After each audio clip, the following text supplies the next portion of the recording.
YouTubers, Mike Martins here, Mike Martins channel. Malls take the 48-hour beating as retailers cull over 300 stores.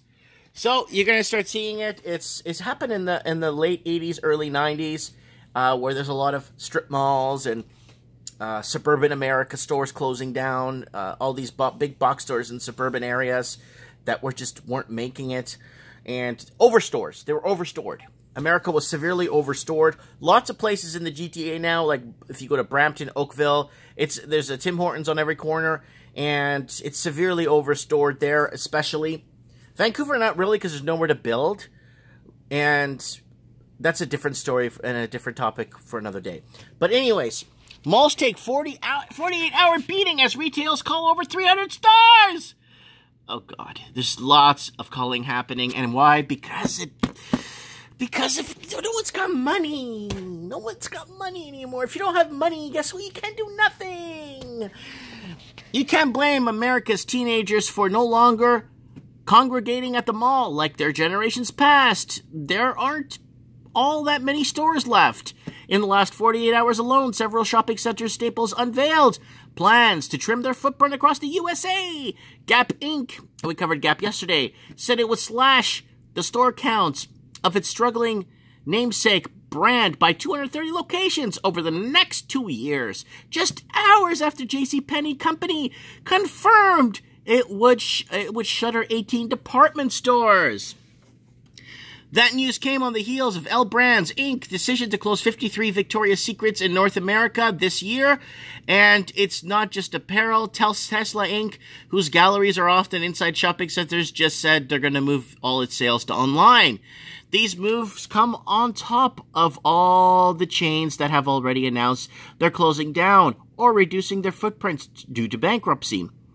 This includes Payless Inc., which is abandoning 2,500 stores. Things Remembered, which is closing most of its 400 stores and selling the rest, while mall-favorite Bookstore Inc. slims down operations and Sears continues to shutter locations. Taken as a whole, many of today's shopping centers are becoming little more than an assemblage of fast fashion retailers, Apple stores, and food courts. So, it's dying, guys. Let's look at the vacancy rate. The dying mall narrative isn't a new one, with the phase of retail apocalypse making its way into America lexicon. Years ago, America's overstored suburbs, yeah, I mentioned that, and continued gains of online shopping took their toll. I did not mention online shopping. I keep forgetting that. But after a brief period of shopper stabilization fueled by rising consumer confidence and low gas prices, it appears another calling is in order for the industry.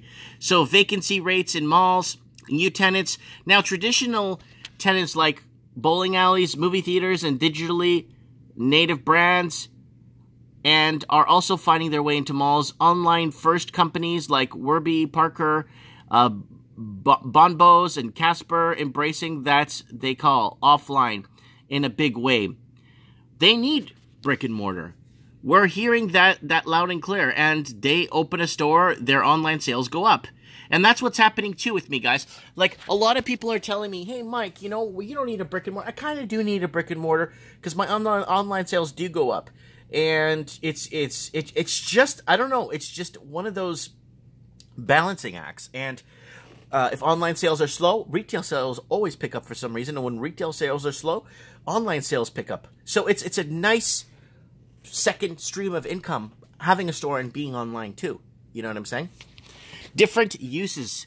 Planet Fitness shows how mall brands, especially those with higher quality malls and heavily trafficked urban locations, are using store closures as an opportunity to use spaces differently.